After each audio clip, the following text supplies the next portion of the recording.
Jeudi prochain, ça sera le 18 septembre, les Écossais se rendront aux urnes pour un vote historique, s'il vous plaît, qui les mènera, ou pas, à l'indépendance, yes or no. Le no est en train de remonter légèrement, c'était le yes il y a quelques jours. Bon, c'est l'occasion pour Frédéric de vous parler de cette nation-là, qui a été copine avec l'Angleterre pendant pas mal de siècles. Oui.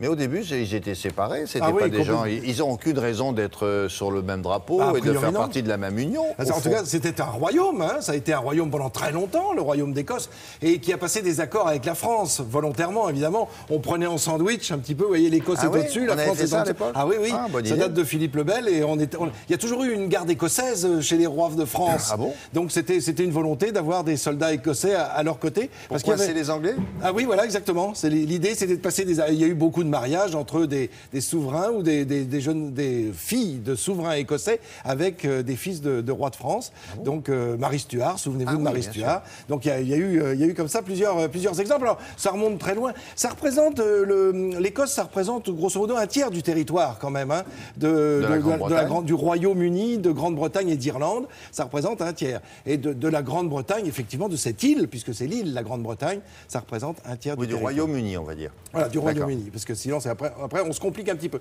On va regarder des images tout de suite. Mais écoutez, parce qu'on va plonger dans cette histoire, une histoire riche, évidemment, car dès le début, ils ont bien du mal à accepter d'être happés par l'Angleterre. On les voit là, on comprend bien qu'il y a là des kits. Bon, les kits, c'est le 18e siècle, c'est assez récent. Hein. Mais les tartans, toutes ces couleurs, là, sont des volontés d'indépendance, des volontés de clan. Et voilà cet homme qui a tout fait pour essayer d'envahir l'Écosse, qui n'y est jamais parvenu.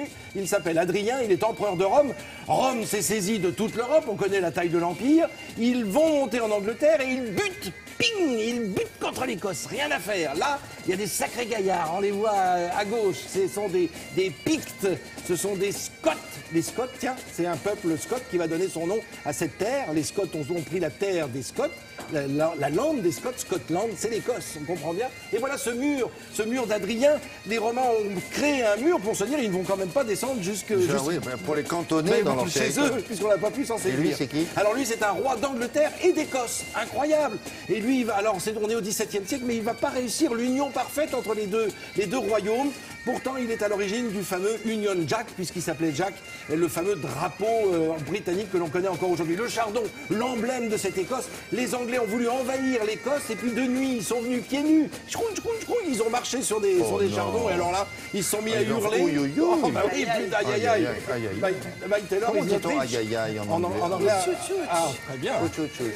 Et alors bon, évidemment, c'est jeudi qu'ils vont se décider, mais c'est bien plus important que ça. Hein. Vous voyez ce drapeau de l'Écosse, avec le bleu qui représentait le bleu du ciel et cette croix blanche qui était la croix de Saint-André, l'apôtre, et qui était apparu un jour de combat.